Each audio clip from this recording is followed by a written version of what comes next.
Okay. Well, because I have left United States more than 10 years, and I don't have that much opportunities to speak English. So it really depends on my luck whether I can speak well today. Okay, talk about the performing arts development in Taiwan is a really amazing story. When I left Taiwan, that was 11 years ago. That time I went to States. I went to New York to study performing arts administration, arts management in New York University.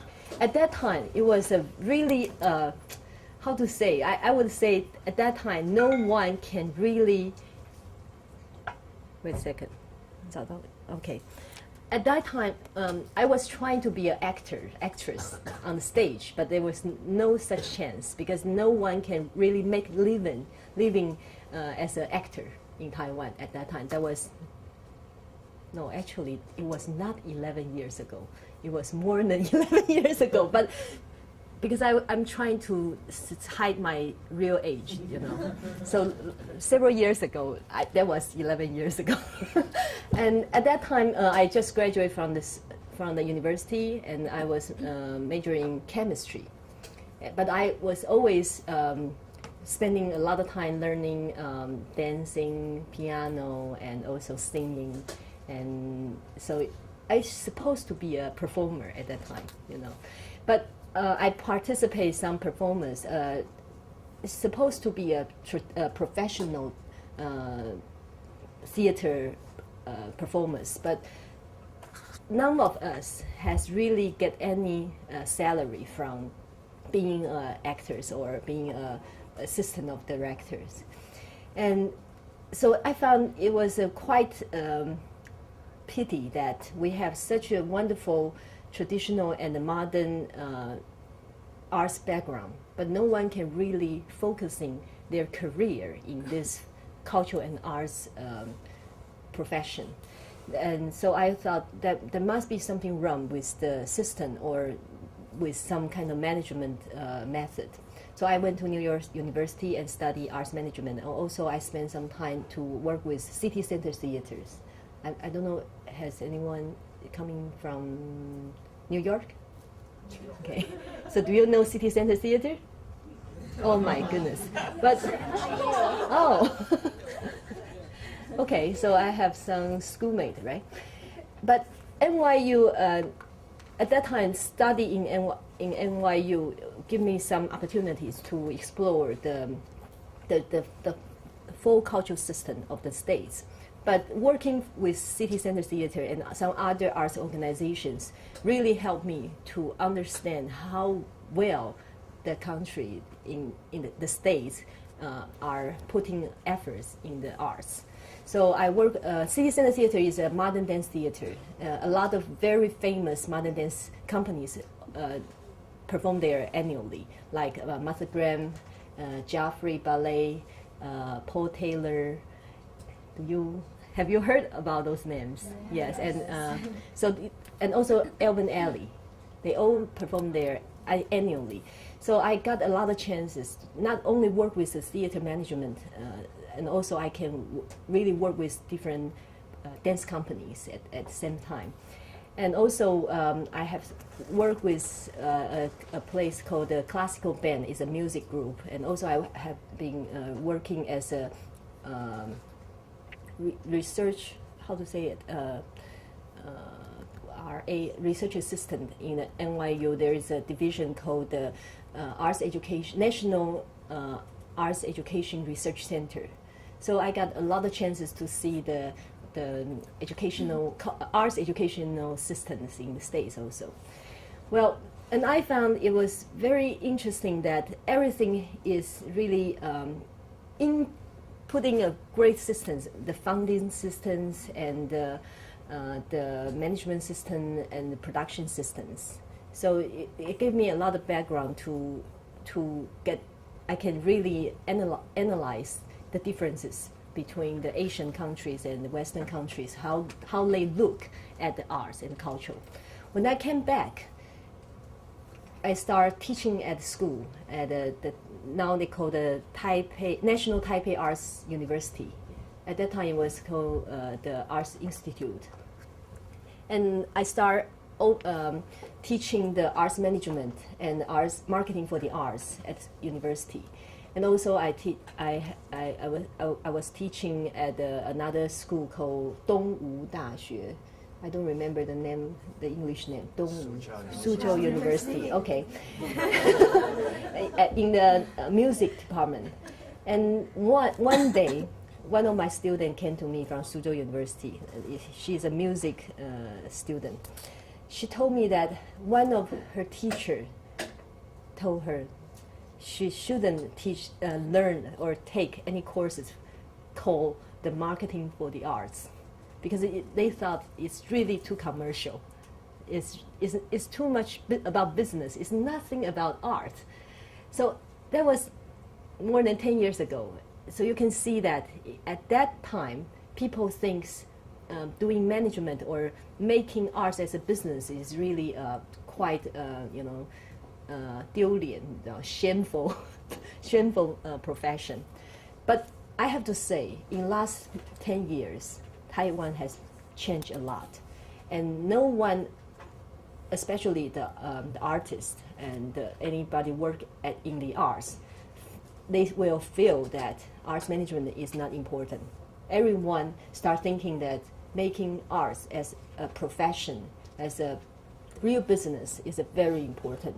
So there are a lot of people really involved in the cultural management, the cultural policies, and arts productions. So maybe about 15 years ago, there's only few companies they can really hire arts administrators. But now, every companies, the first person they hired is really the arts administrators. So you can see the big difference in this 10, 15 years. And so as a beginning introduction of this environment, and I would like to just, make the performing arts into 4 sessions and introduce several very well-known companies to you. And then at the time, you can always stop me, and if you have any questions, we can discuss further in that direction, okay? So I would like to share with you a video we made. So the performing arts we make into 4 sessions. The first sessions is the traditional theaters, which is really the really rich culture in Taiwan. You must know that a lot of people came from, actually everybody's ancestors came from mainland China. So in this little island, not too big, but we have all kinds of traditional arts here. 有什么问题吗？放不出来。Oh, okay. There's some problem with the video VCR, so I have to keep talking until the visual effects comes in, okay? So talk about the traditional arts. In Taiwan, there used to be some groups, actually even in 50 years ago, there were already some traditional theaters, especially the Peking opera companies. There are many companies, not many, but at least three traditional companies in Taiwan. Those 3 or 4, they all belongs to the military. So actually, in 20 or 30 years ago in Taiwan, non-performing arts companies are private owned. So everyone is owned by the government, maybe the city government, how do you call it, the government employees. And so you will only see the performance when the military thinks it's important to show the performance. But about in 1981, that was the first time Taiwan, the government has a division in culture. The Cultural Council, 文建会, 文化建设委员会, Cultural Council, was developed in 1981. So at that time, they start having the subsidies to the arts. And at that time, some people, not company yet, some people can try to apply some funding from the government so they can do some productions. So gradually, there are some people want to do productions regularly and then form the companies. In the beginning, those companies all called the amateur companies. Even now, most of the companies, they register themselves as amateur companies, even though they are professionally run. It's a very interesting situation because the business by law in Taiwan is different from the States. There is only foundations or associations which you can call them non-profit organization. The government recognize them as non-profit organizations.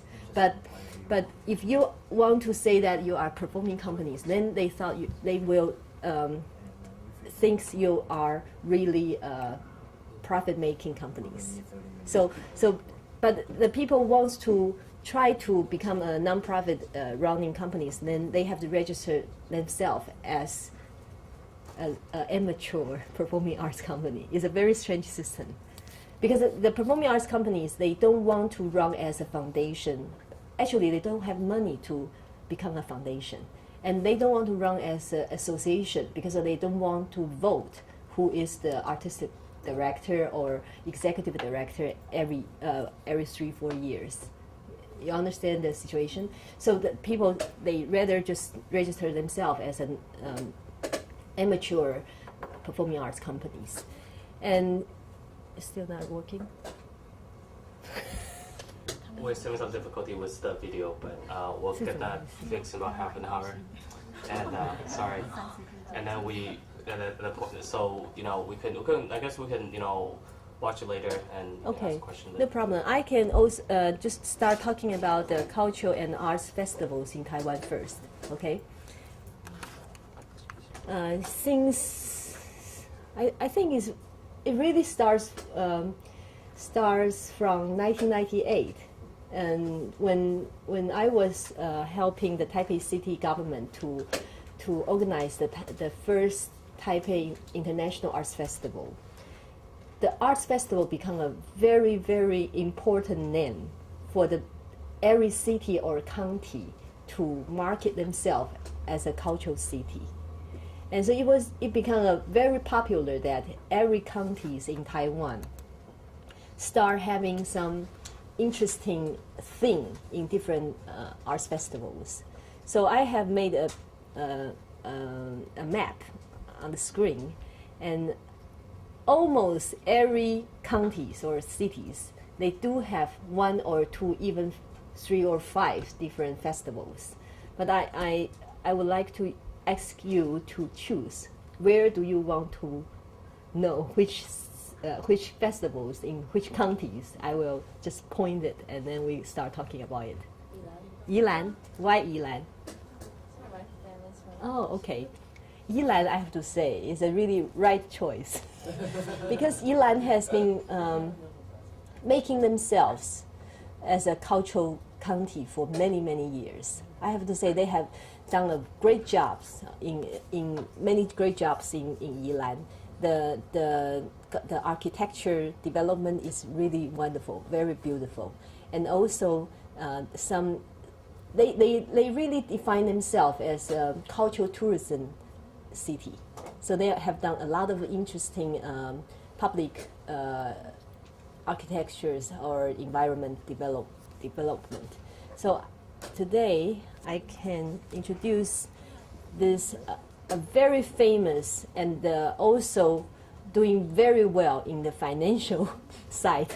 This festival, the children's folklore and folk game festivals, Yilan Tongwan 艺术节. This festival was founded in 1996, and its annual event always take place in the summer, because it focuses on the children's games, and actually it's not really an arts festival. I have to say, it's not too many professional arts there, but during that almost 3 weeks of the festival period, you can really have good time there. They have a lot of water games there because the festival take place in a place called Dongshanhe. In Chinese character, Dong is the winter, Shan mountain, winter mountain river. It's a very beautiful place. If you have a chance to visit it, it's actually Dongshanhe Qingshui Park is a man 人造的 man-made river and man-made lake. So when you get there, you will have a chance to, because it is a man-made lake, so there's a lot of, the lake is very shallow. A lot of children can just go into the water and play with it. So they made a lot of stages around the lake and also inside the lakes. And people can really have good time with water, and also they introduce a lot of folk arts companies around the world. So you can see a lot of children's companies from maybe Africa or from India or from Indonesia, even from the Canada or some other South American countries. So you can see some fun performance, and also you can see some very interesting installations, because they use the installation and to link the people with water, and it's a really fun thing to see. And Yilan also have some other events, like they have annual Longzhou Sai, the dragon boat competition during the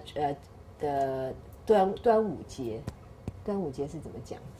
The Midsummer Festival. But Midsummer Festival is actually in the Chinese calendar May 5th, which is about in June every year. So if you get there, you can really see those very interesting dragon boat competition. Okay, next county you would like. Which one? Tainan. Okay, in Tainan, there is a festival called Nanying International Folk Festival. And this one, it just started from year 2000, and it's also take place in the summer for about 2 weeks. And actually, this festival is different from the last one, Yilan Tongwanjie, the children's festival, because they in Yilan Tongwanjie, it always take place in the same place, Dongshanhe. But this one, they choose each year. They choose different scenic site, so they can introduce a lot of people to go to different wonderful places to play. So in 2004, it will be at the Hutou Bay scenic area, Hutou Bay, and last year was in Wushantou. Well, have you get a chance to go around Taiwan this time or before? There's so many interesting places, and I cannot say too much, but you have to really visit it. I really suggest you, if you have a vacation for 3 weeks, and stay in Taiwan and go around the country. Okay. And this one, they usually trying to present all kinds of performing folk arts, but in the performing format. So sometimes when we go there, we can see the different professional folk companies from outside of Taiwan, and also the reason they choose the folk arts because Taiwan has all kinds of folk arts like Hakka or Minnan or Aboriginal. You know, the Aboriginal has 12 tribes now. Used to say 9 tribes, but now we found there is 12 tribes. So you can see all kinds of the Aboriginal customs and the dancing and music. Next one. Taipei. Okay, Taipei. Well, Taipei, there's many different events. Actually, I have 3 events here, but I would like to introduce the first one is the one I organized, the Taipei Arts International Association, and organized the Taipei International Arts Festival every year. And this festival is very different from the others because Taipei City is just a regular modern cities. And so we don't have so much beautiful sceneries here. So I think Taipei has a quite important responsibilities to do the cultural exchange with international professional cultural or the TV drama artists. Okay. The first company. Well, sorry about the sound is not that loud enough, but the first company I'm introducing is the National Guoguang Chinese Opera Company. Guoguang, I just mentioned earlier that. Could you rewind back？ 就是往前面。你先不要放，让它先暂停，可不可能？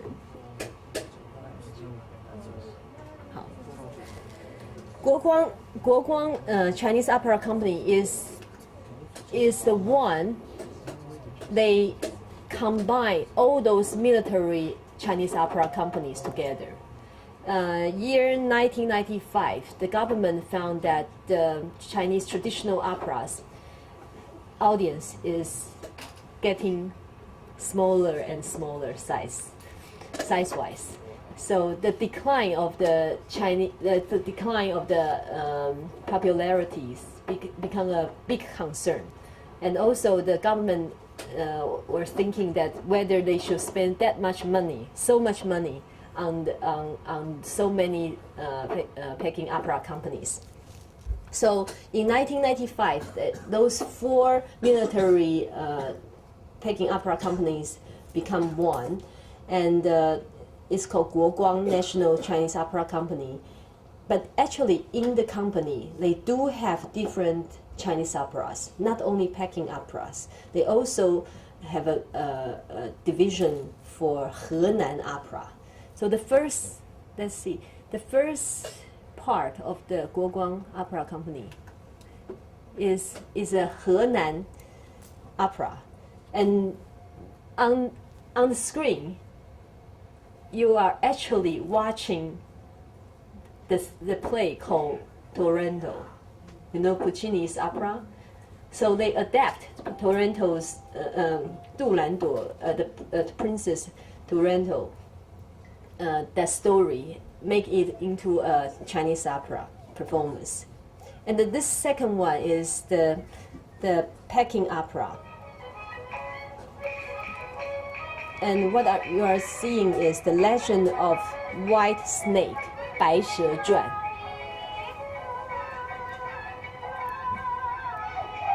And this lady is the most famous star, Wei Haimi.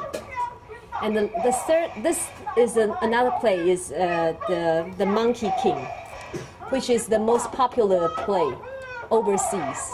When Guoguang Opera Companies was invited to foreign countries, usually they ask them to play the Monkey King.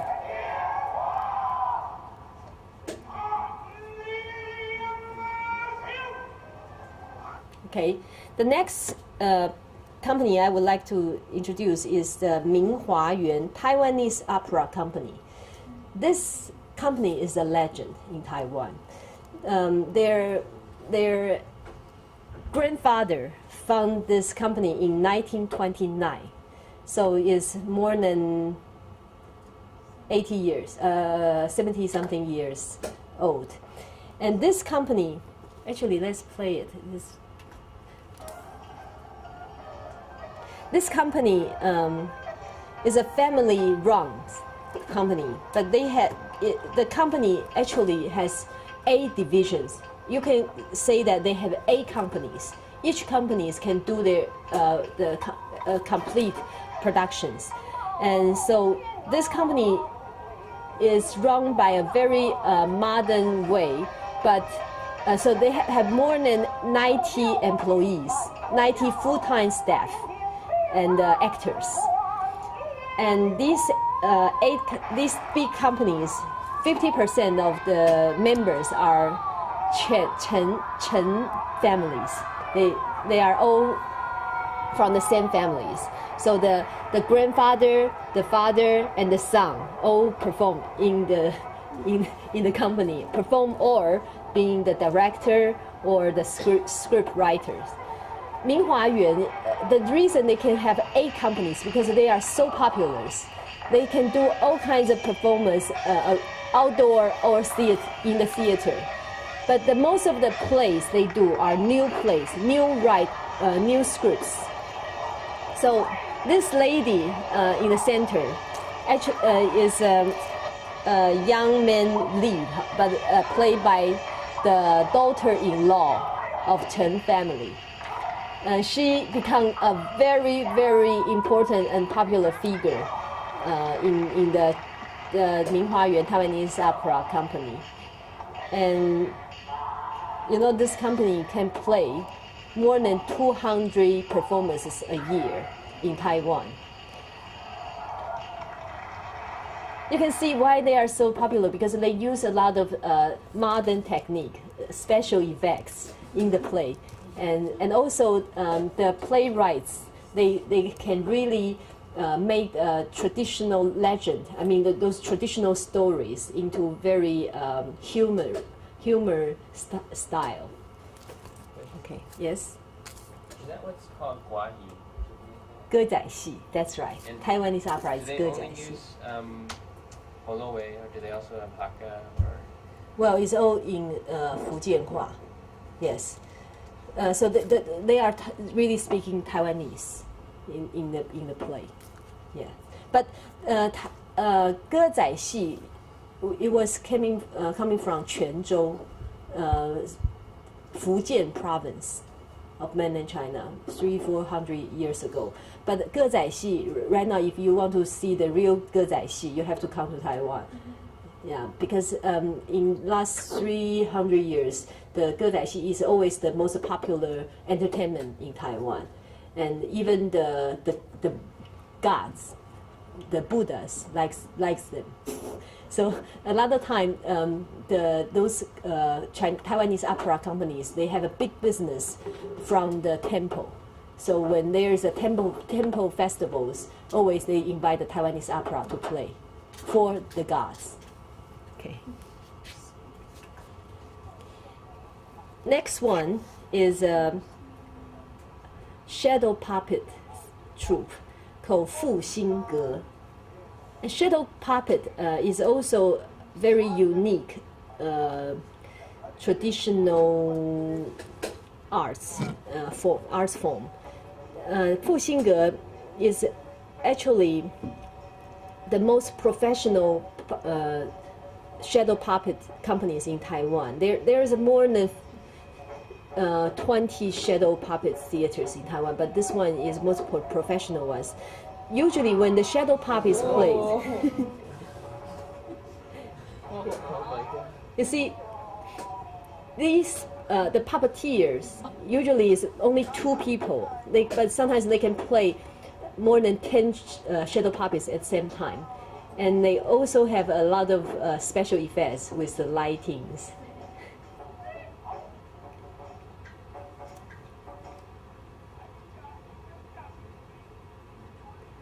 You probably cannot hear well, but the storytellers for the shadow puppet theater is very important. The storytellers, they also speak Minanhua, the Taiwanese language.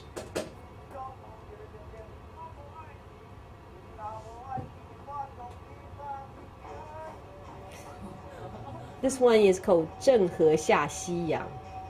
郑和is Ming Dynasty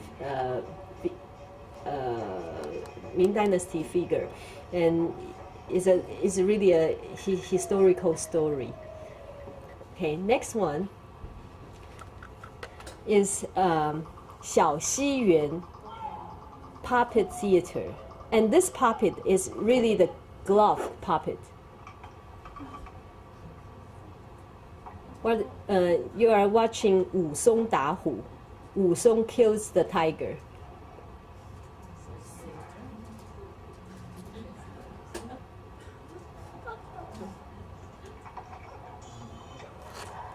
Okay, this company is the oldest company in Taiwan.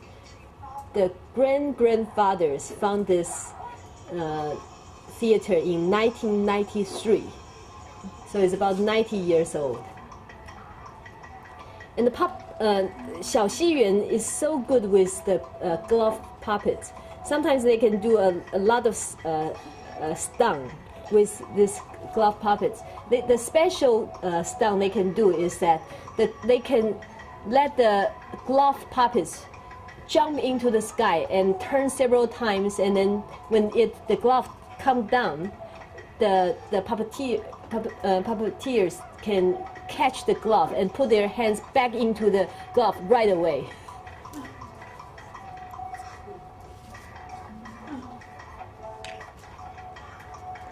But the problem is that the stage is very tiny. So usually this performance should only see by probably the maximum 100 people, because you better really close to the stage. And all the glove theaters, usually they are using the music of Beiguan. Okay, the next one is the National Taiwan Junior College of Performing Arts. And this school actually is a school. They have many different divisions. One is the one you're watching, the acrobatic troupe, and also they have a Chinese opera troupe. And this one is the Seven Dwarfs in the Forest. Is adapted from the Snow White.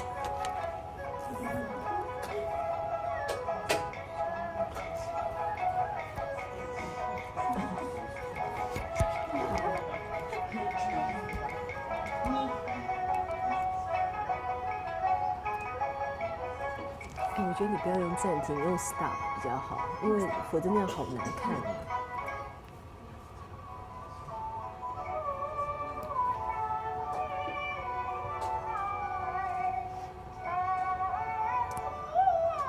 Okay, this junior college for the performing arts is really for the traditional performing arts, and the students they start their training since 9 years old, and they stay in the school for 10 years.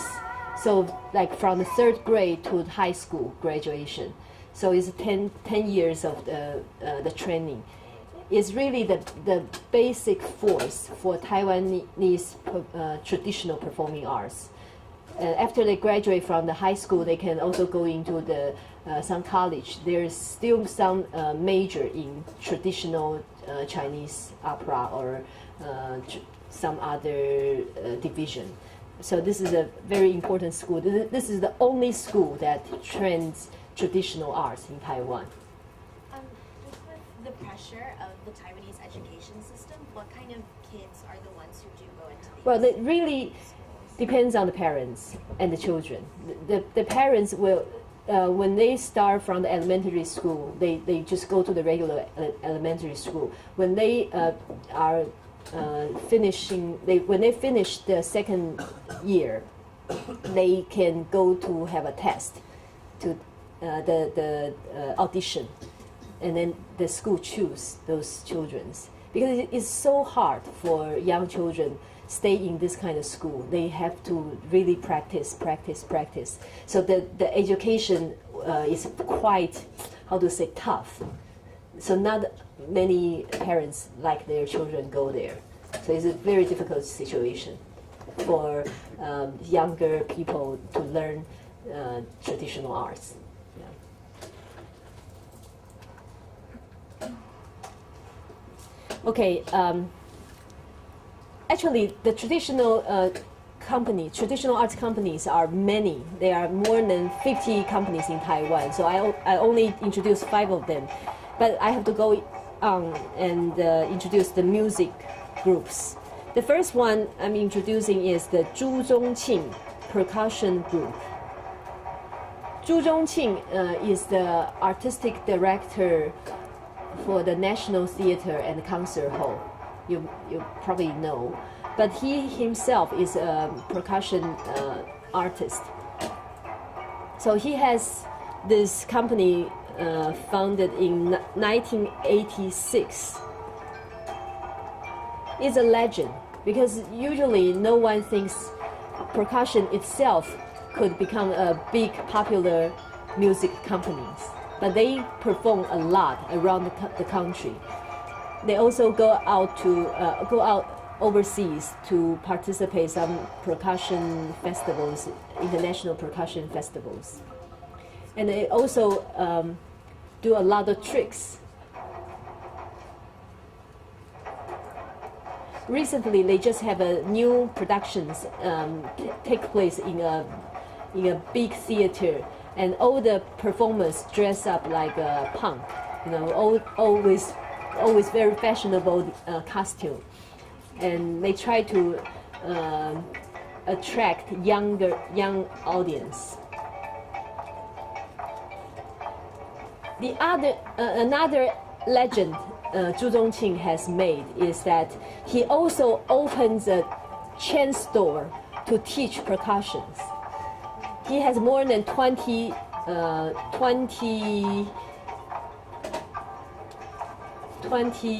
something. Let me think.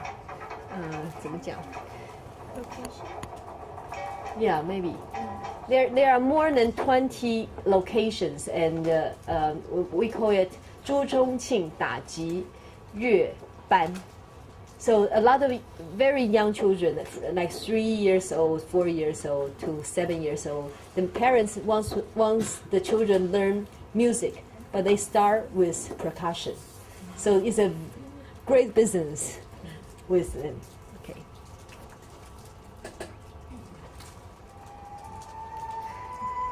And 采风乐坊, in English is called China Found Music Workshop. It's a 丝竹 music company. 丝竹 means string and string and bamboo. Bamboo 竹 is the flute, And this company all the members are professional trained from the traditional Chinese music departments, but they have done a quite good innovations for the Chinese music. So this company also go overseas to perform a lot.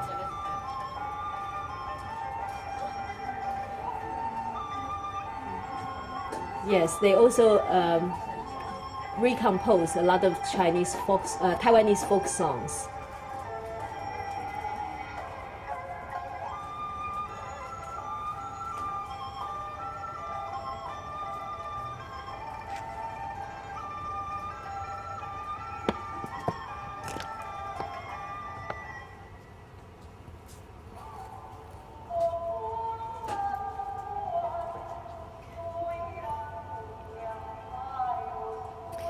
And also, this is a very unique production.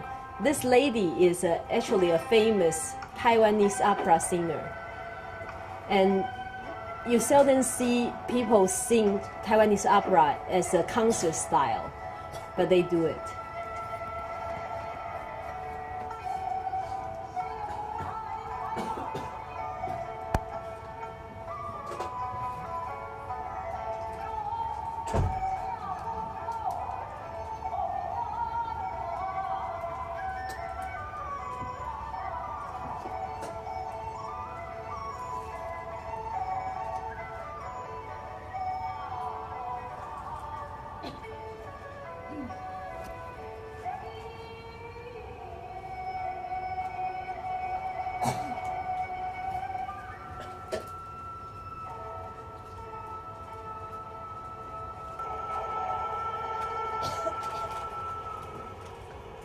Okay, and the next one is the Taipei.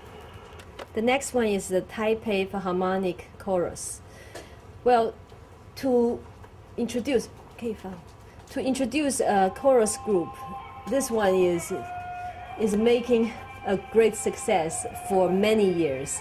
This company was founded in 1972, and the artistic director Du Hei has really made chorus become a quite popular art form in Taiwan. The conductor who is the artistic director Du Hei.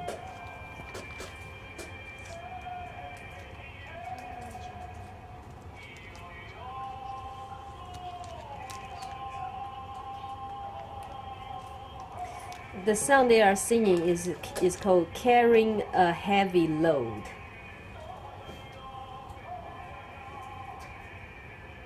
It's based on Hakka tradition. You know, when they are doing those heavy duty work in farm, they always sing those very beautiful songs.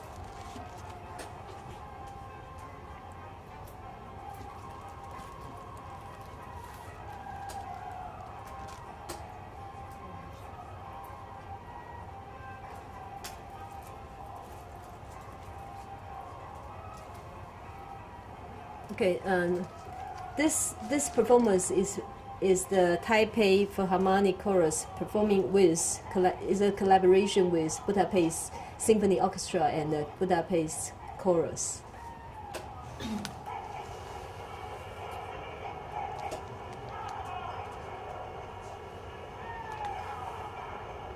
Actually, this video is taken in Budapest concert hall. 谢谢。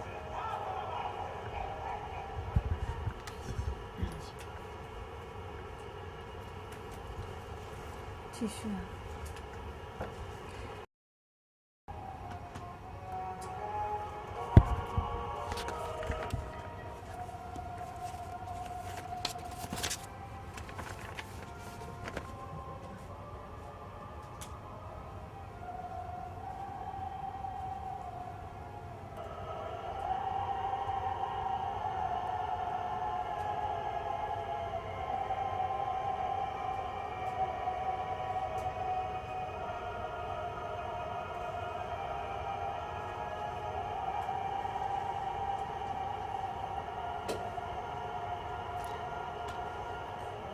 Well, this one is Tchaikovsky's 1912 overture, and the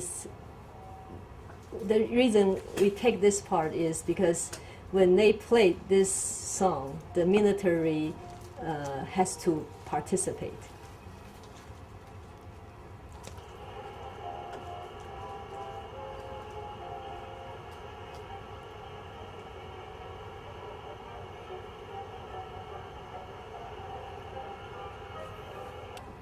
This conductor, Jian Wenbing, is right now the artistic director for the National Symphony Orchestra.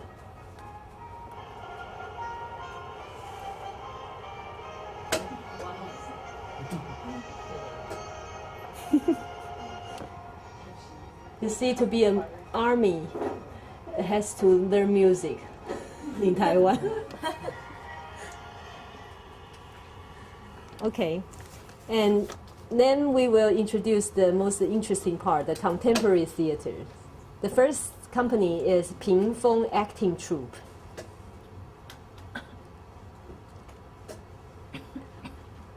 Pingfeng Acting Troupe, the artistic director is Li Guoxiu. He actually was a very famous TV actor. But since 1986, he decided to quit from the TV job and start this theater company.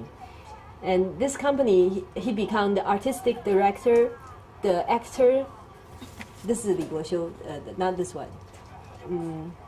The one on the left. He is the artistic director, the actor, and the director, and the script writer. So he does everything. for his play.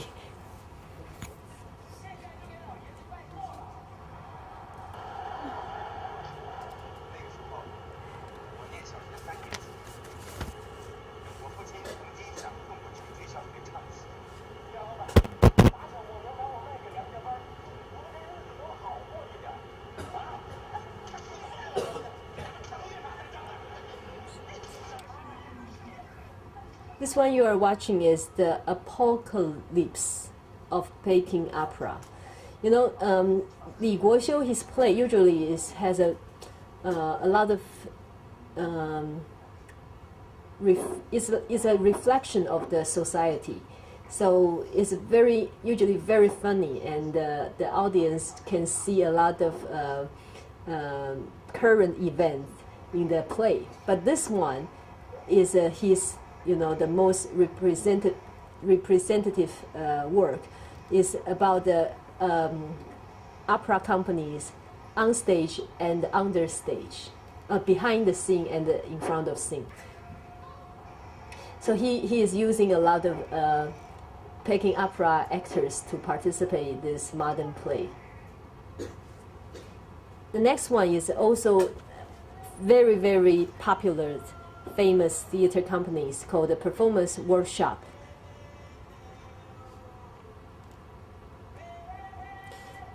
You might heard about Lai Shengchuan, is the artistic director. And this one, the Peach Blossom Land, he had made this play into a movie. It's a very beautiful and very good movie. If you get chance, I really recommend you to rent the video to see it.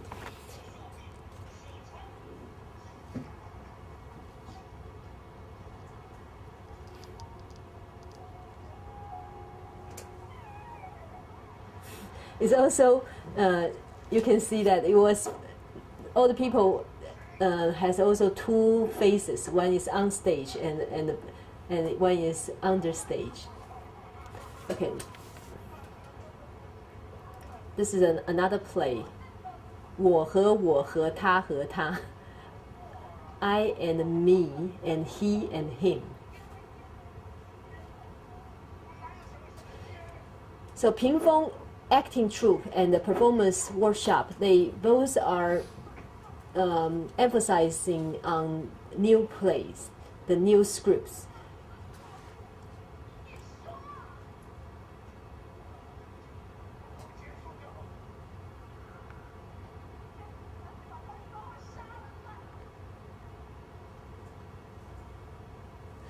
The contemporary theater companies in Taiwan are the most successful performing arts companies.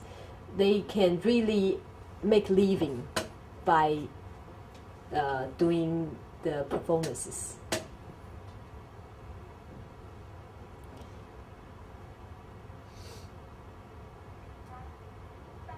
And some actors later become TV or movie stars.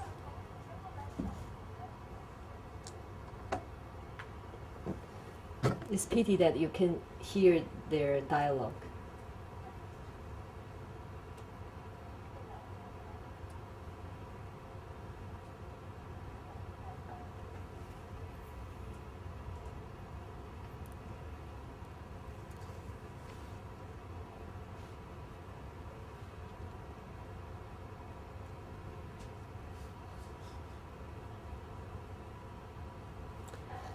Okay, the next one, Godo Theater Company, is different from the last two because the Godo Theater Company, since 1988, they were mostly play those adapted productions. So they usually just choose those very famous Western play and make it into Taiwanese environment. But since 1995, I think, Kodo Theater become a musical theater. They start making a lot of musical play. This one you are watching is led by Cai Qing, very famous pop song singer, and it's called "The Angel Never Sleeps." but actually it's based on a movie, The Night of Cabilia, directed by Fellini.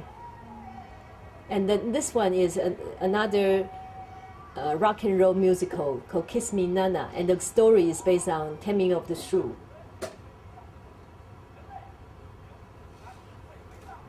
And this music is written by Zhang Yushen. You know this pop singer Zhang Yushen died a few years ago. It was so sad that he made this musical and then he died 2 months later. And Cyrano de Bergerac, this is right. The music is written by Zhang Hongyi. He is also a pop song writer. But it's a very, very beautiful music.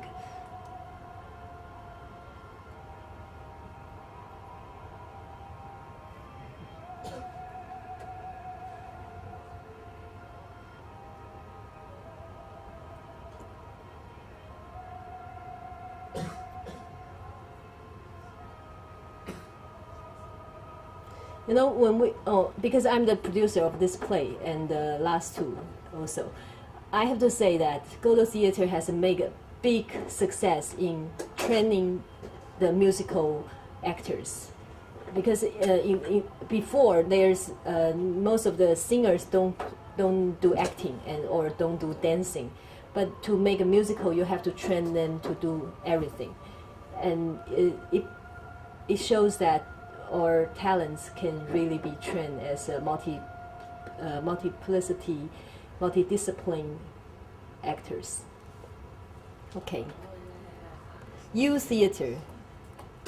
They just been invited to the Next Week Festival in New York last year. This is a very famous play called The Sound of Ocean.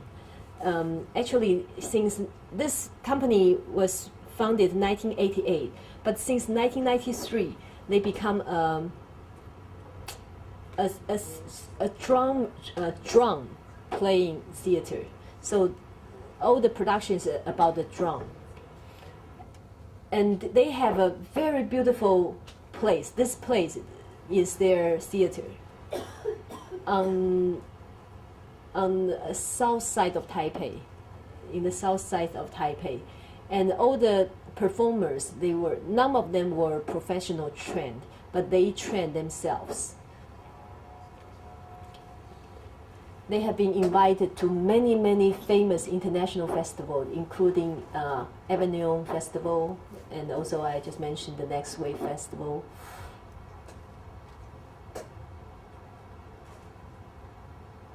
It's very hard to describe them as a theater company because the performance they do is no story. It's really just a performance combining music and the theater movements and dance movements.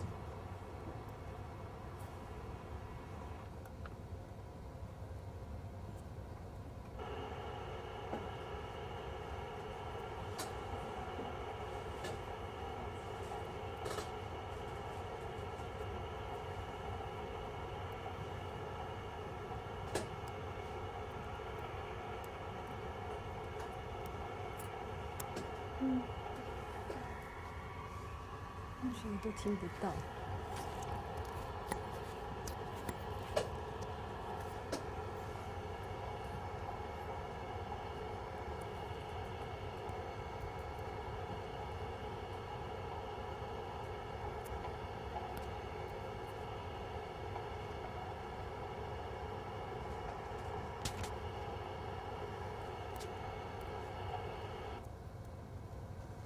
它又没了。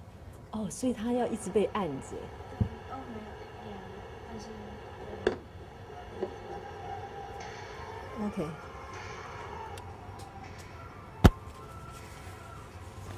Okay, the next one is the Contemporary Legend Theater.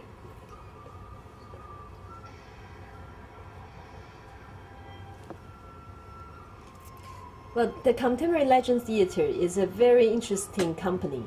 The artistic director Wu Xingguo is it was already a very famous Peking opera star.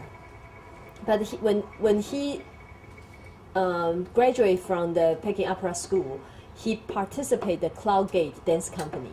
So he had some training in modern dance. And then when he found this companies, he thought it's important to really merge the Western and the Eastern arts form together. So this one you are watching is the Kingdom of Desire. Actually, it's based on the story of Macbeth. And this production was made in 1987. Oh, well, right now you are watching is a newer production premiere in 2001. And Wu Xingguo himself is a solo performance. Himself played 10 characters in King Lear. So he plays female role and male role at the same time. He's also a movie actor. He did several very good movies.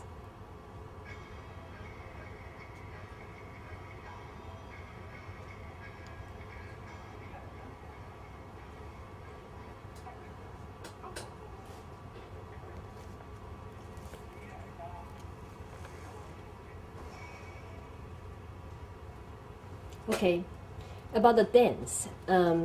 There are also a lot of traditional elements in the famous dance groups. And the first one I'm introducing is Hantang Yuefu. Hantang Yuefu was founded in 1983. In the beginning, it's a music ensemble. They only play Nanguan music, which is a very, very, let's say, the oldest music written in Chinese history. So Nanguan music is the base of this company. But since 1995, they changed the performance art form. They put in Pierre Garden's dance to accompany with Nanguan music. So the dance you see is quite different from the Peking opera movements.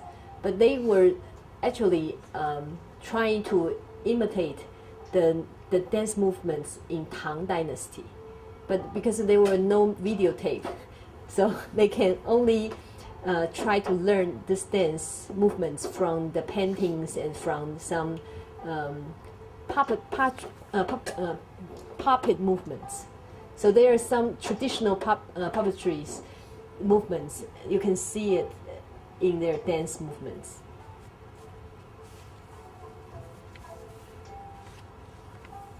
This company is also very popular in some overseas international festivals.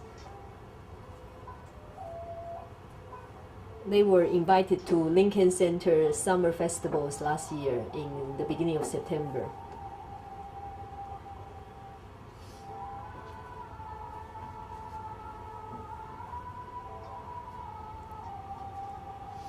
They have very beautiful costumes designed by the very famous art director called Ting Ye. He won the Oscar Award in year 2001 with the Crouching Tiger, Hidden Dragon.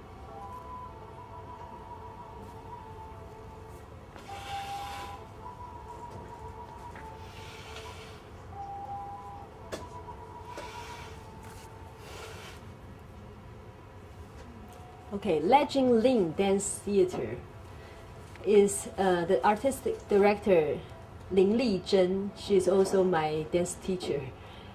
And this company was founded in 1995 only.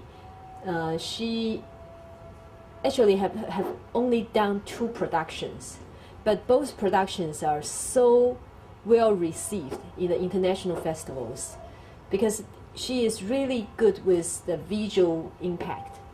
So all the movements is based on the more traditional Taiwanese ritual movements.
Next one is the most famous company, the Cloud Gate Dance Company. And I'm introducing you my favorite word, moon water. Lin Huaiming, the artistic director, is using a lot of Tai Chi movements in his work. Especially this one, moon water. It's really using all the Tai Chi movements.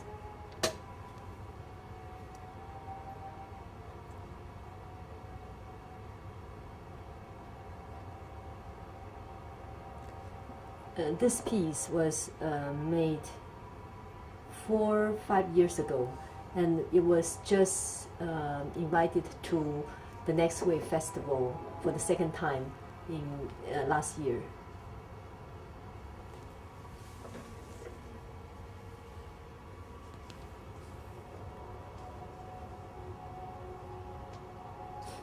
The yellow things is not the sand, it's the rice.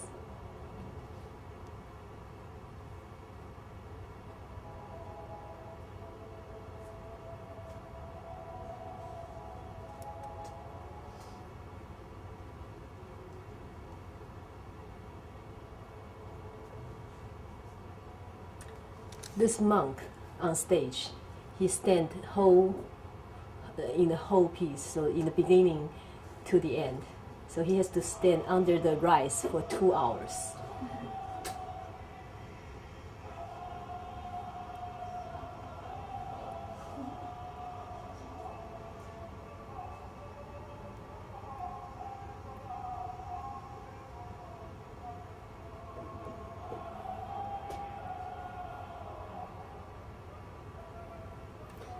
This performance is this one is called 流浪者之歌, Sound of the Wanderers. It's the most popular international festival piece. 行草 cursive is the dancers are trying to imitate the Chinese brush writing.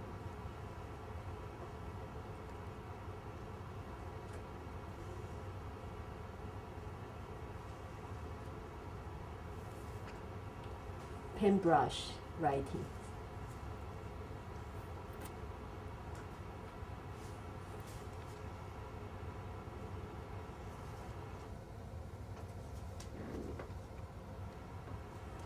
Okay, the next one is a very interesting one. The Taipei Dance Circle Company.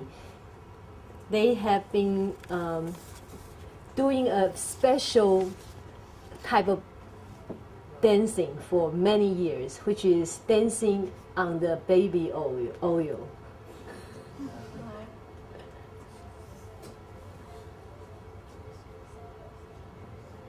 it creates many different movements because of the baby oil.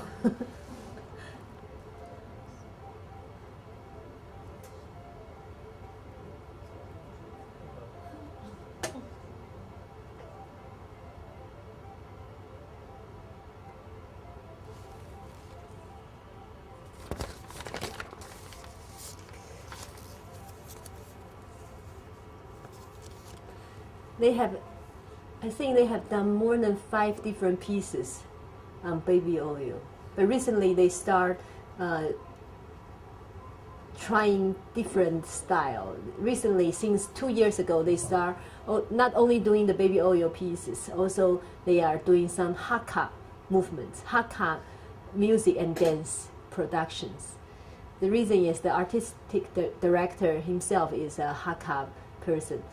And it was I don't have the video with me, but it was so interesting to see that he putting a lot of farmers' movements into the Hakka piece, because the farmers, the Taiwanese farmers, they move really in a very different way from the modern dancers, you know.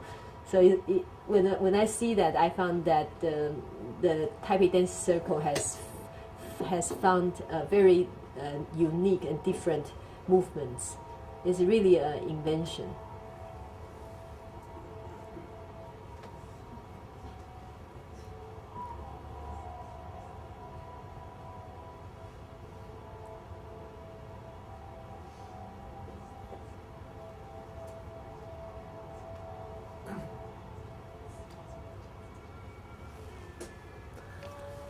Okay, Formosa Aboriginal sound and dance troupe, 原舞者 in Chinese is 原舞者.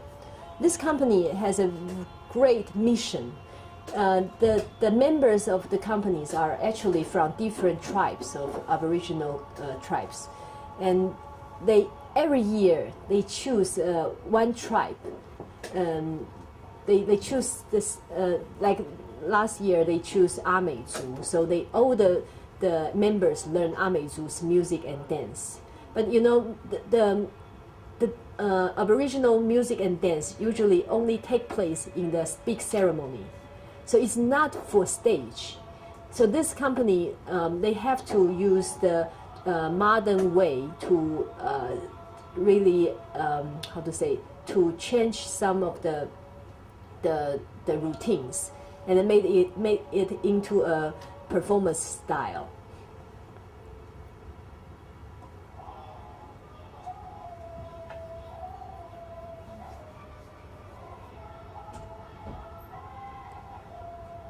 The first, this is the second part of the Formosa Aboriginal Sound and Dance Company's performance. Now they are playing Ameizu's dance, and the first part we just passed, it was Zhouzu.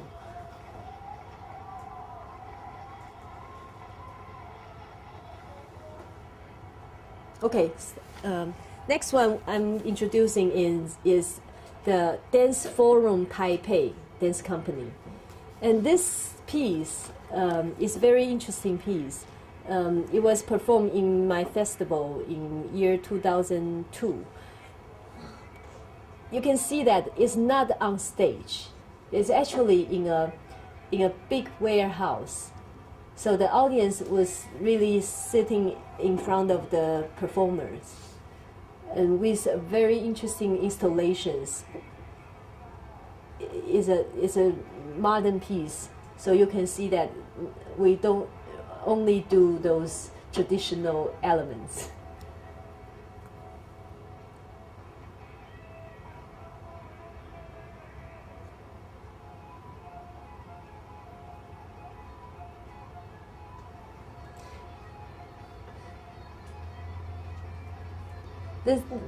This is a very huge warehouse. So different scene. Actually, the dancers just move to another area in the warehouse, and the audience has to follow them to watch the performance.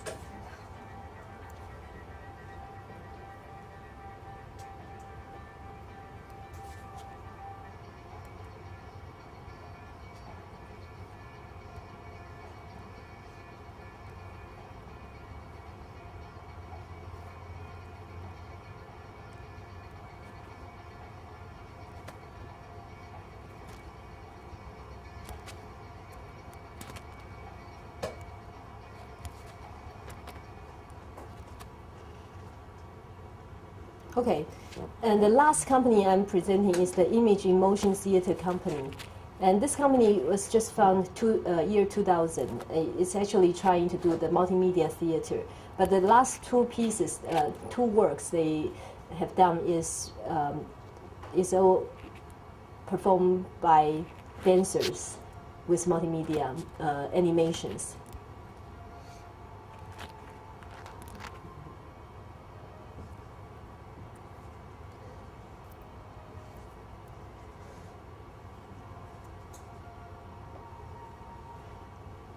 All the clouds is made by animations.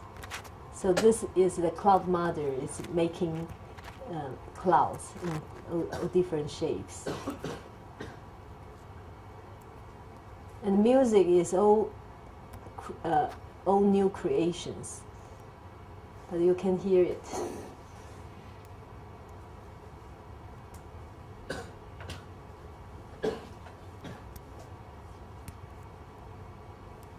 It has used a lot of modern technique. Like right now, the clouds is also becoming some human figures, and it was using the motion capture technique to let the animations dance like human beings.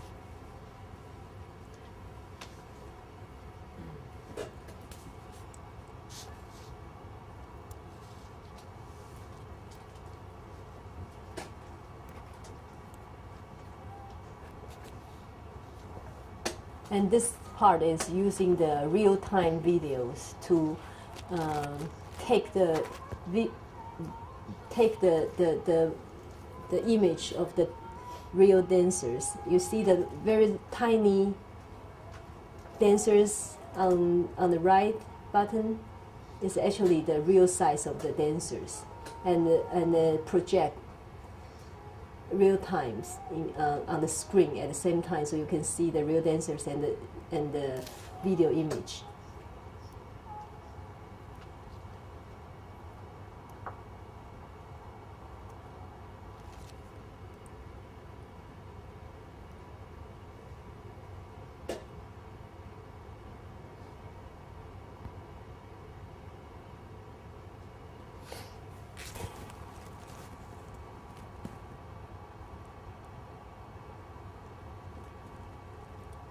This production is used live music.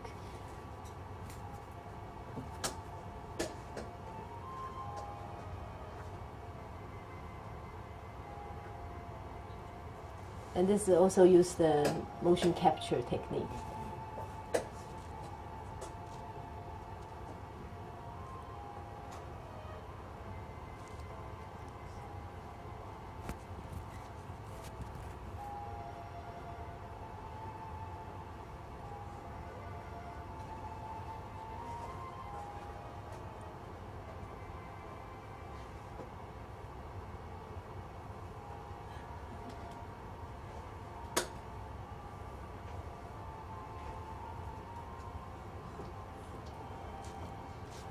On the screen, you probably don't feel the magic, but on stage, you see those cartoon figures dance exactly as the real people. Is really amazing.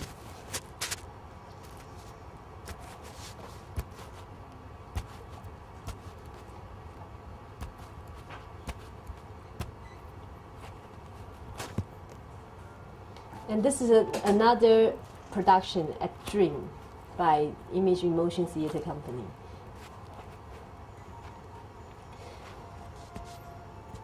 It's actually at Dream is the second version of Not a Love Story. So the beginning is using the same music.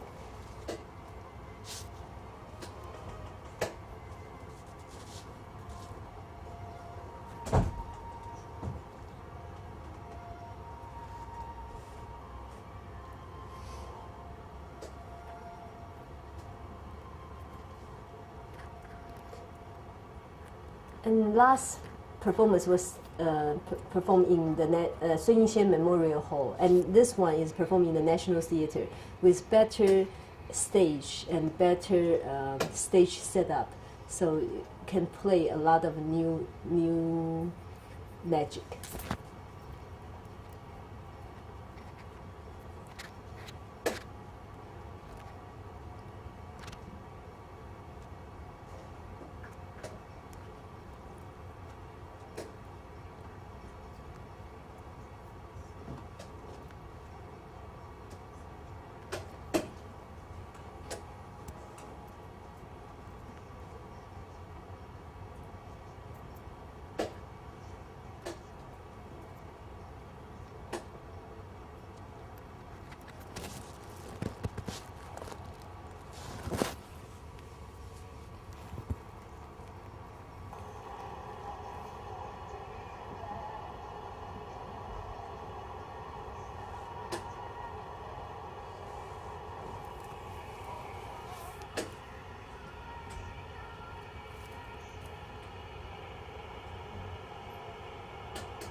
on stage, those two trees just growing from very tiny size into a forest.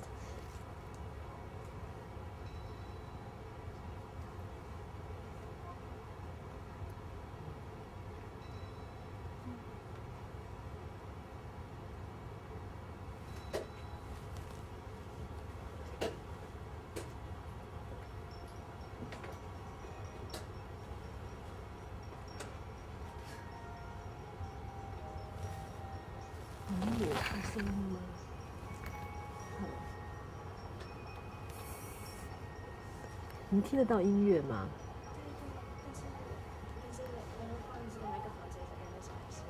还是没声音哦？因为录影带本来声音是很大的。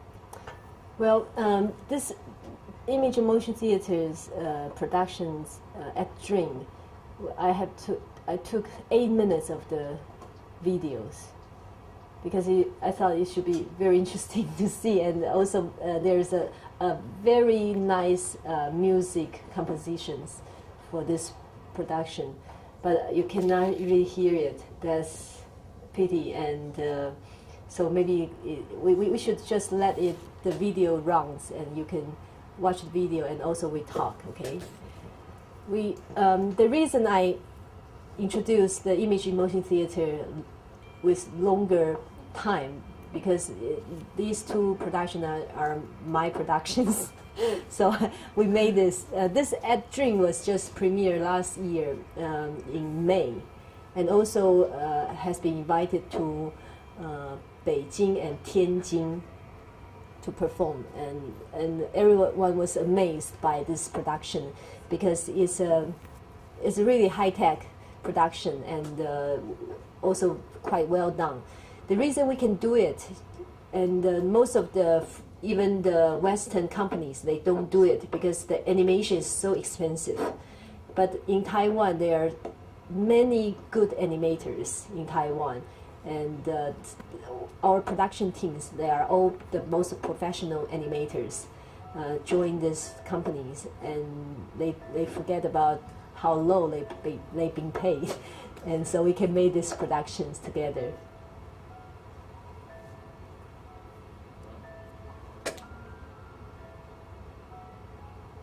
This part we call the Yuyuki part. This dancer is called Yuyuki, and the image is made from her. It's like a monster of Yuyuki, and they have a conversations together.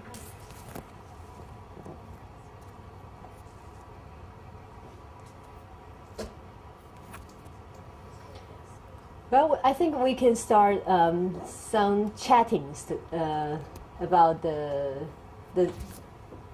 all these companies. If you have any questions, we can start to talk about it, and we let the video keep running. Well, I think that without the sound, the video doesn't look that interesting.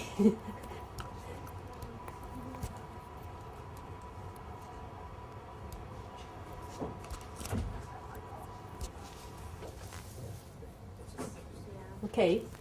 And what do you think? I think you probably don't have that much chance to see the performing arts in Taiwan, right? And I don't know in the States, have you seen any touring productions from Taiwan? What have you seen before? TACL, we would see club dance theater Ah. and the drumming. Oh, you live in New York. Oh no, this was in the Bay Area. Oh, so they have a They tour came after. to Berkeley. I see. Great. Yeah.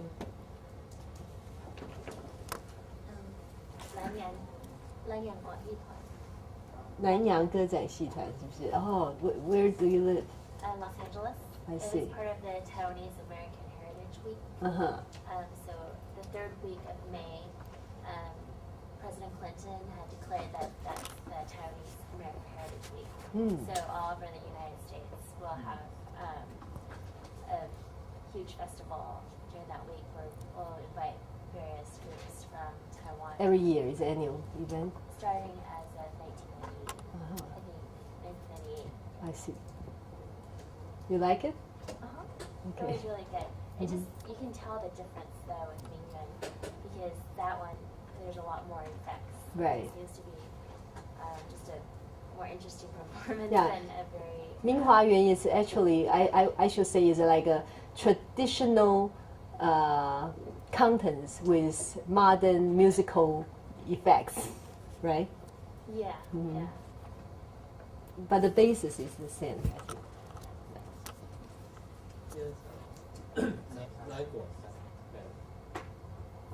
I saw Nanguan, I think about a year ago in Houston, Uh-huh. and I think Chang Xiaogongqi invited them.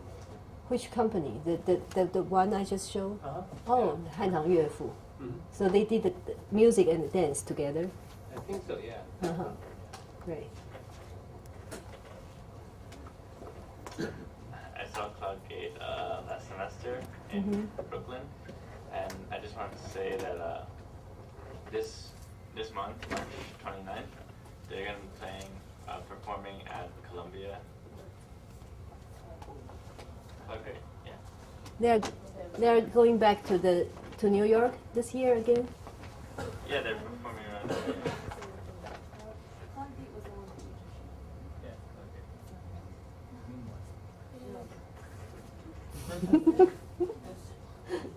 You mean the Columbia University? There, someone is going to perform in the Columbia University.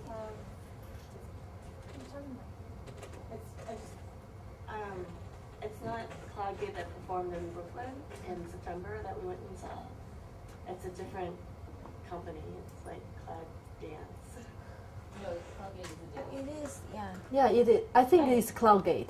Cloudgate was in Brooklyn. I know it was Yeah. in Brooklyn, but he's saying they're coming back in March, and it's Oh. a different thing. Because when they were talking at Brown, I talked there. I got there. Well, Cloudgate has two companies. Maybe it's the second one. Alex The is ya- advertising for Cloudgate right now. Right. You see, Cloudgate, well, the one I show you is Cloudgate 1. Yeah. And also there's a Cloudgate 2. Maybe it's the Cloudgate 2 coming. Cloudgate 2 is usually the choreographer won't be Lin Huaiming, will be some other younger choreographers. And also the dancers are younger. And they do some much more modern style than the Cloudgate 1. Okay. Yeah, I think Cloudgate is doing a New England tour as we're speaking. So I think I'm not sure what the schedule is, but they're gonna play. I think New York, Columbia is included. Mm-hmm. Yeah. So, is there if there's a dispute about that? I think the NYU kids can work it out among themselves. Okay. Well, anybody want to share some experiences with the Taiwanese performance? Who has a question? I noticed that there was a combination of ethnicities in the dance troupes.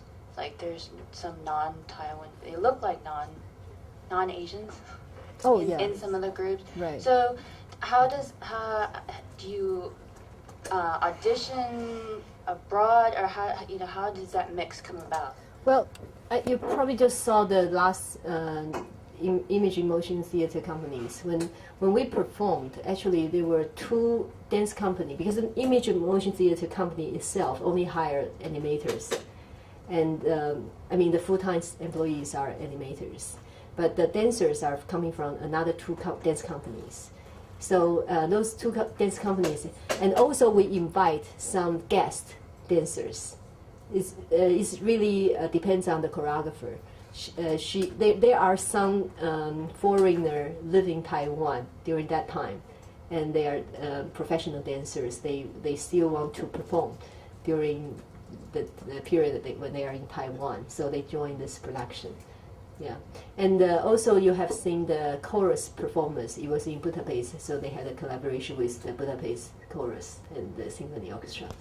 But sometimes a lot of companies, they do the auditions, and especially the theater companies, before probably 4 or 5 months before the premiere, they do the auditions, and a lot of actors come to audition, and so they pick their actors. I was wondering if you could discuss some sources of funding for these production companies, and what programs might be available for young artists. Oh, sorry about not showing you the children's theaters companies. There are many children's theater companies, so they do have some program for younger audience. But mainly, I have to say, these 3 types of performing arts, the traditional theaters, music, and modern theaters and dance, they all have different funding situations. Actually, only the modern theaters, they do support themselves by the box office income. And the others, usually the dance companies, they tend to do smaller scale of productions because of the funding is always not enough to do big productions. So for most of dance companies, the company can apply fundings from a place called the National Cultural and Arts Foundation, which is established 1995. It's really copy the system of the National Endowment for the Arts in the States. So they are using a big funding interest. The government gave a big fund. Now is about 60亿台币是多少钱？6 billion? Okay. 6 billion NT dollars of saving, and the foundation can use the interest to support the arts event or arts productions, and for dance, theater, music, and also for visual arts, and even for some experimental movies, films. So this is not much, especially recently it become like zero interest situation. So the funding sources is really getting small and smaller. So now the Cultural Council start picking up some responsibilities of giving support to the arts societies.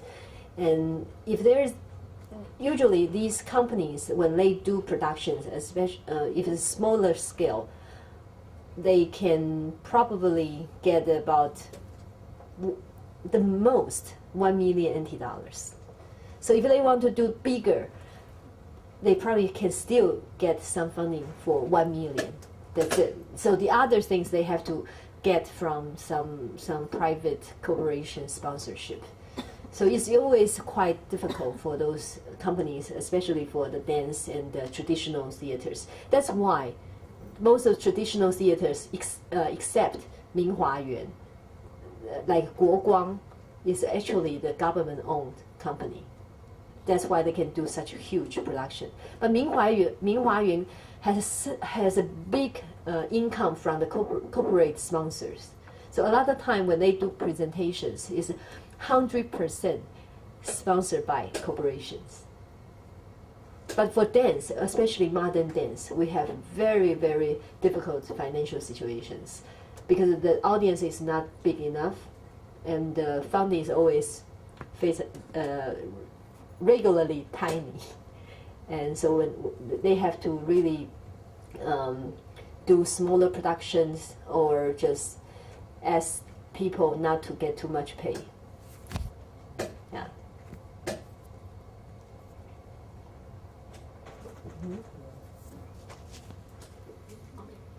I'm just wondering, what happened to Yu Nei Hua? You know Yu Nei Hua?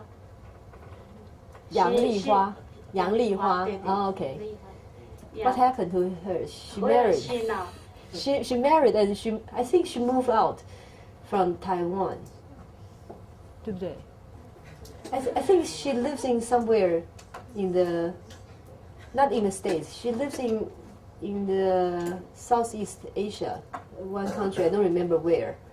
So he still have a big influence in the Taiwanese opera circle. Yeah. She actually she's a female, okay, and her character in Taiwanese opera is a handsome man, always handsome young man. That's right. Yeah. So she is a legendary.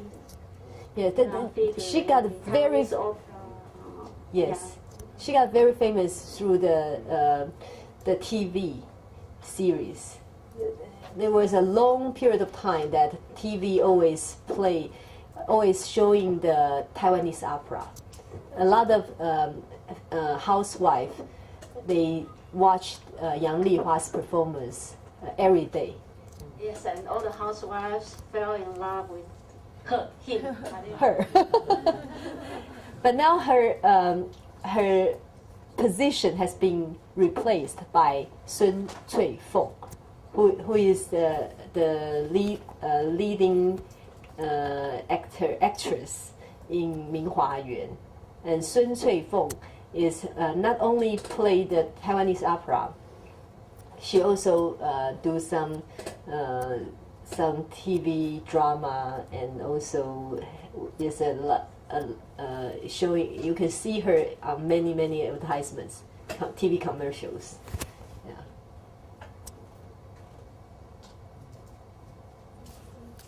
Is there an underground performing arts scene, more community-based, less corporate? Yes, actually, a lot of theater companies we don't call it underground. It's more like experimental theaters, and because now it's so open, this society is quite open to accept all kinds of performances, and so those smaller theaters, they even though they are small and very experimental, but they still get funding from the Culture and Arts Foundations. So you probably cannot call it underground anymore. And those smaller theaters, they do performance in in the National Theater. There is an experimental theater inside the National Theater with 150 seats. So it's open for rent. So a lot of people rent that hall to present their smaller scale of productions. And also there are some private theaters in Taipei also, and they can perform there. Especially there is one place is very interesting, called Huashan Arts District in Taipei. Huashan used to be tobacco. Let me think. No, it's not tobacco. I think it's a wine factory, and now it's become an arts district. So there is many warehouses. You have seen the performance Dance Forum Taipei. They were performing there, and so those smaller, more experimental productions usually will rent that place because it's so cheap. It's owned by the Culture Council, so you don't need to pay the rent. You only need to pay the management fee for like whole week. Probably you spend $5,000. Yeah, but it's an empty warehouse. So if you want to do a production inside, you have to put everything in, including the sound and the lighting equipments. And there are also there is a Crown Center, Crown Cultural Center, 皇冠艺术中心. There is also a professional experimental theater there. So a lot of productions also rent that place. And also there is another theater called 派出所. You know what is 派出所? It's a police office. In Taipei, there is many old houses owned by the government, and they just release it for arts society, arts companies to use it. So the 派出所, that police office now is become more like underground theaters for even smaller theater productions. It can only seat about 40 people. So it's more like off Broadway type of places.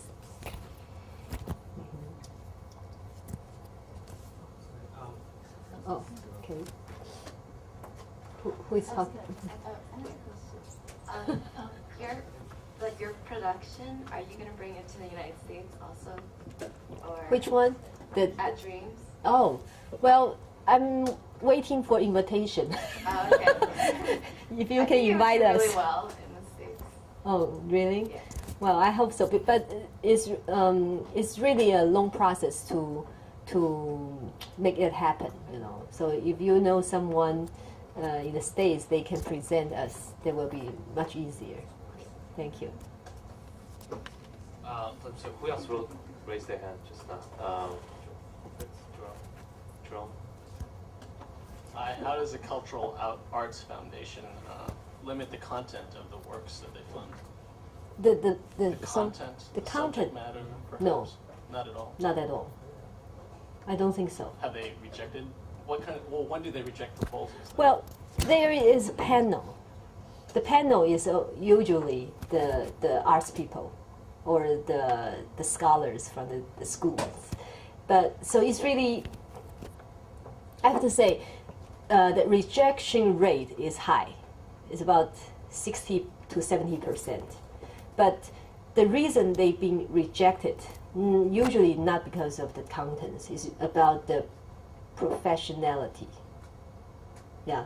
So, like in year 2000, I was trying to get some funding from the National Arts and Culture Foundation to make the first Taiwan World Music Festival, and I didn't get any fund.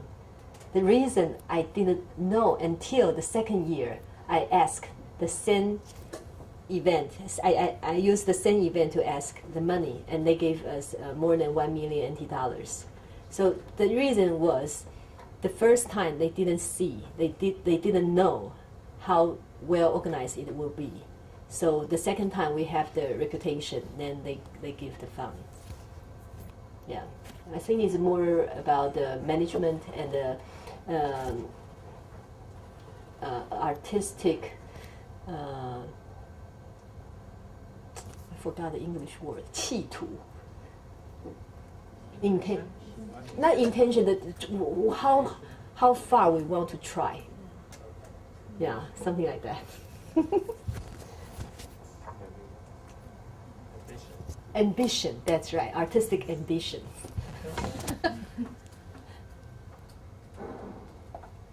have a question about, I don't know if this is along the same lines as Jessica, but I helped promote some of the Taiwanese arts and culture and tourism in the United States, especially in LA, whenever we have a Pan-Asia tour and travel show kind of thing. And I just find that the Taipei Economic and Cultural Office doesn't do a very good job, and that's why they ask various people in the local community to help do it.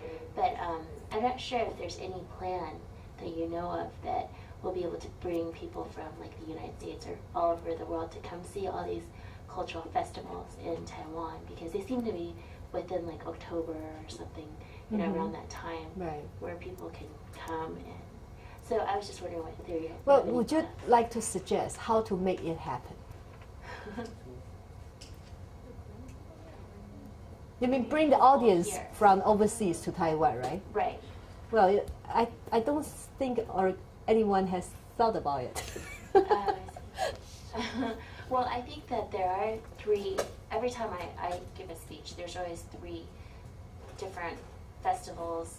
For example, last year was about, the food in Taiwan. Right. And then they were promoting that during some time in July for everyone to come over, and then they were giving discounts, for travel packages to come and see the various, like the food fair, Right. something like that. And then there'd be the Lantern Festival, and then another thing. So there's like three major festivals or themes that they highlight each year. And but I find that for example, in LA, the director of the social division is not very good in English, first of all, and then second of all, is not very creative in terms of his way of promoting it. And then, but that's his job, you know. And so, I just think that there should be, I don't know if you're, you know, through your, you know, promotion or people you know that can train or put a kind of like a kit out there that these people in these offices can use. I have to say that actually most of the representative office in the States or in Europe, the officers there usually they are not from the art circle. So I don't think they have really seen all those performances in Taiwan before they go out of the country. So it's always a problem. We have highly recommend the cultural council to send representatives to all the offices in the States and in Europe. But it seems it's still a very difficult system to break into it. So now there is only in Taipei, in New York and Paris, there is a cultural center, Taipei Cultural Center there. And they do have some people know a lot about Taiwanese arts development. So I think it's important because I have worked with the British Council and the Australian Council and the French AFA, those cultural exchange offices in Taipei. They are doing a great job. They have worked with the local promoters together. So like if the Taiwanese companies going overseas to perform in LA or some other cities in the States, we do need the local promoter to help to promote those projects. But to invite people coming back Taiwan to see those performances is another situation. I think recently these festivals are still young. So you don't really know which one should be the most successful ones to promote overseas. And so I think government, especially 2 years ago, 行政院怎么讲? Executive Yuan has highlight their policy in the cultural and creative industry. So this is a quite interesting thing to the whole society because the government really understand that there will be a new financial force in the future for Taiwan. And also they have they have a slogan says twice the populations of tourism. They want to double the tourism numbers from 2 years ago to 5 years later. So it's 2000. I think I don't remember. Probably 2008. They want to see the tourism numbers is double from year 2003. Okay, and so I think that's why a lot of counties and cities in Taiwan are trying very hard. They are trying to not only promote the natural scenery, they also promote this kind of festivals. But first, they have to win the Taiwanese people to come. And then later, I think when they are mature, then it's the time to promote internationally. Yeah, I think that's a very important thing, especially when Executive Yuan talking about the cultural and the creative industry. The Council for Cultural Affairs, they are really trying hard to trying to build some new platform for this for marketing the creative industry of Taiwan, and I have involved a lot of meetings and the policy makings, and it's really very enthusiastic topic now. Everyone is talking about it, and even in the beginning, the arts communities were so afraid that the government are thinking about money from not only for the creativities, but actually we are making a lot of policies trying very hard to protect the non-profit sectors, but also we should help some arts companies to become a commercial sectors also. It's very healthy to have the non-profit and the commercial side to support each other. Yeah.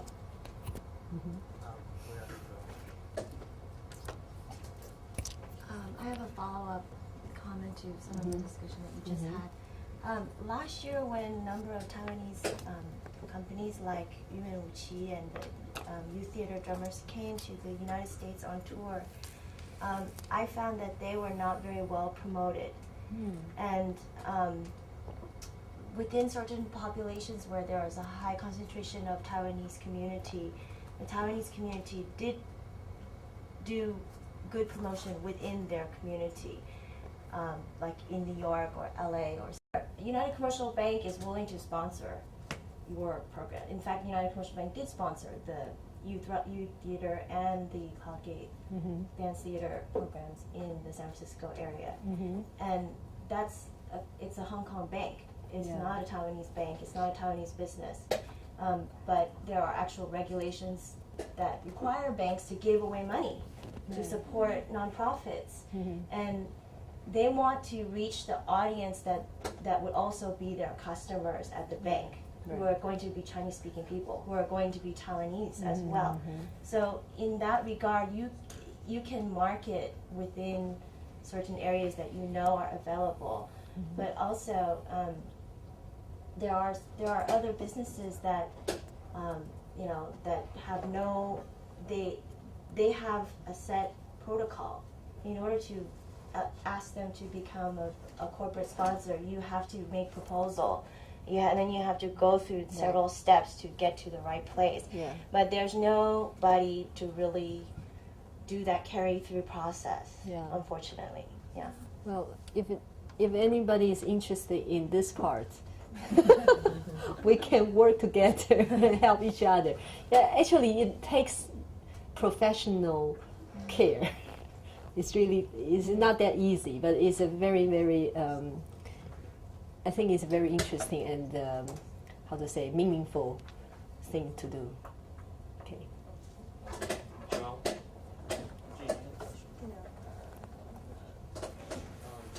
Can you tell us how well Taiwan performing arts schools are doing now, and whether or not they're able to attract top talent in this country, or do they go overseas to study?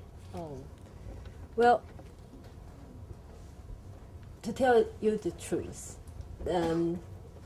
there are even just in Taipei, there are more than 7 music departments in the university, and also there are quite a lot of in Taiwan.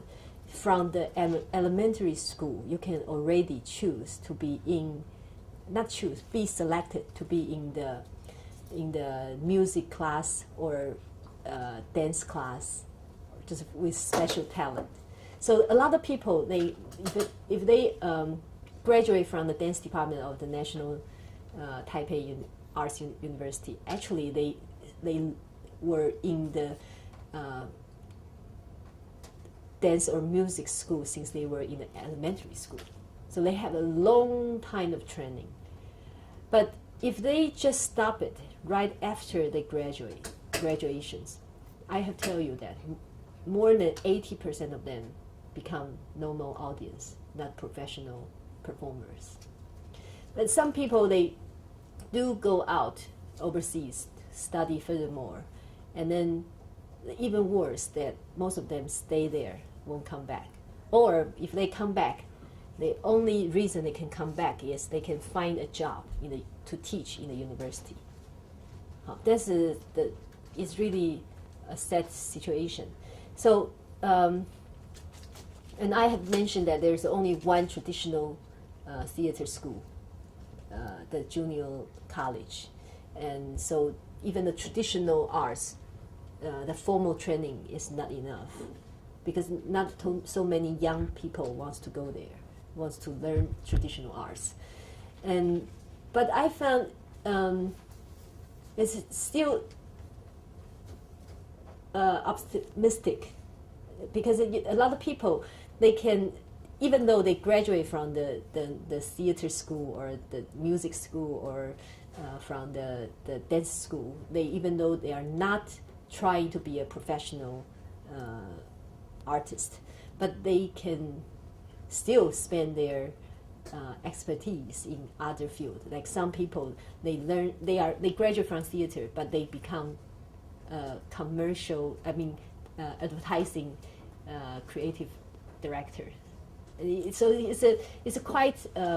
We are trying to promote that those artistic departments actually can provide creative thinking, and those people still can be quite useful and be doing very well since they graduate from school and not doing artistic work. And but the school education in arts, especially the professional training, is quite good. The National Arts Taipei Arts University and the National Taiwan Arts Universities and some other mixed universities, they having quite good teachers in the school, but the problem is that there are still in each field there are still some main trend, like for the Taipei Arts Universities, it's actually quite like Cloudgate's pre-Cloudgate training. You understand what I mean?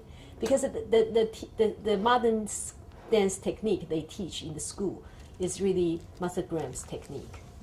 So we sometimes when we are quite worried about how can these students get more different education from just different styles.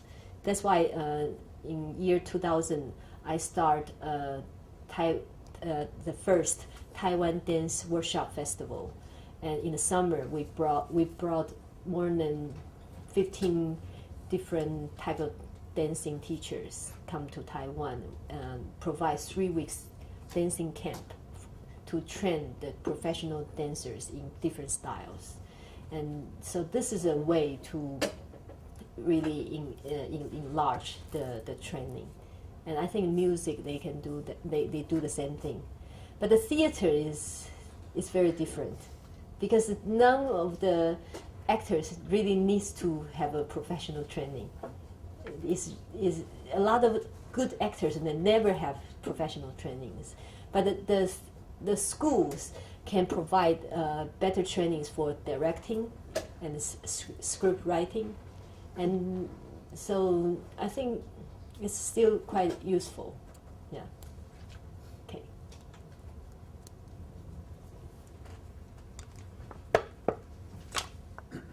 Anything else?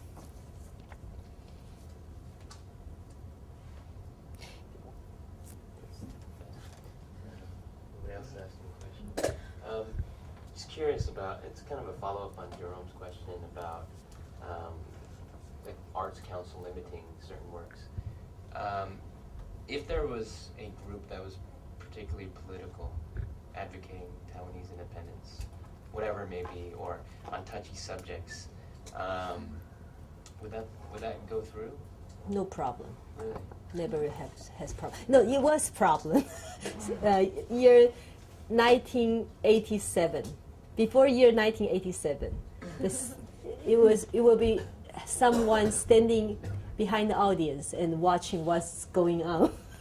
But since after that, that's how in the beginning that there were so many underground theater companies was trying to persuade their political thinkings into their play, and so they didn't try to ask any funding and anything. So, but that was really 10 years ago. But the recent 10 years, I don't see any problem. But and also not so many people talking about the independency in their play anymore. I don't know why. Maybe it's so free, so they don't feel that anxious. They are anxious to say so. Mm-hmm.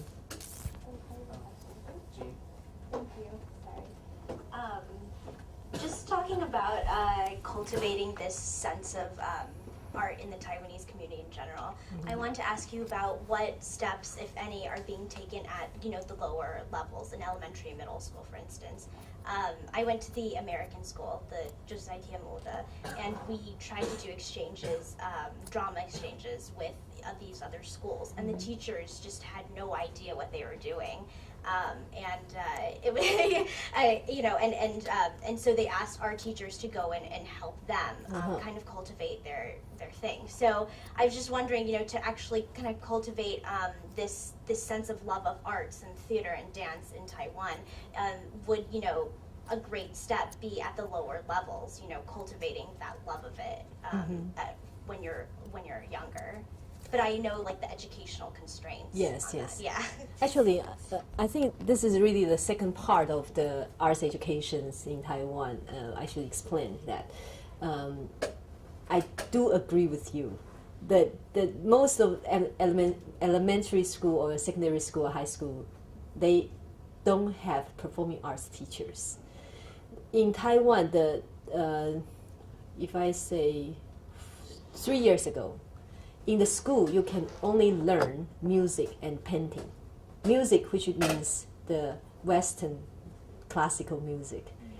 They have music teachers in the school, and also they have painting teachers in the school.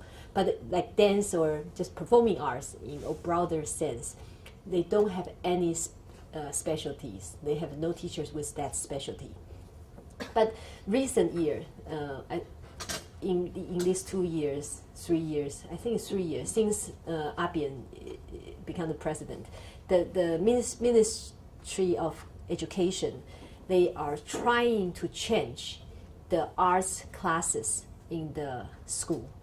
So they want those music teachers and also the painting teachers to learn performing arts. They provide a lot of materials. So they change those classes become, they don't call it only music classes anymore. They call it performing arts classes. But the teachers they really lack of knowledge about performing arts. So there is a long process of developing this kind of broader interest in performing arts. And maybe another 3-5 years, then we will see that the educational system can provide better basic understanding of performing arts. Yeah.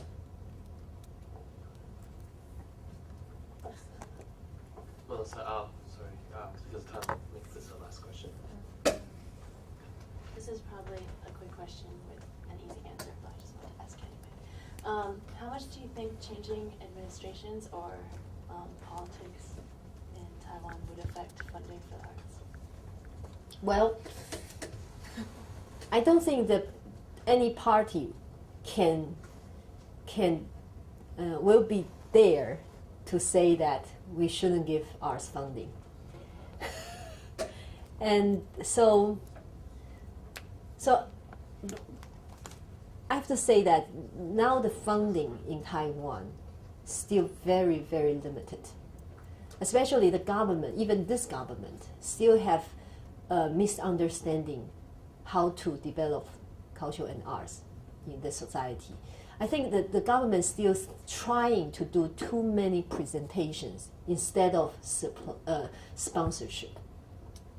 You understand? Mm-hmm. The government, you see so many festivals, it's not a good thing. The counties or cities, they try to be the owner of those festivals instead of support some private festivals. But if you go to Europe, most of the festivals is organized by some private association like us. So we can have a long-term planning, and we can always accumulate all the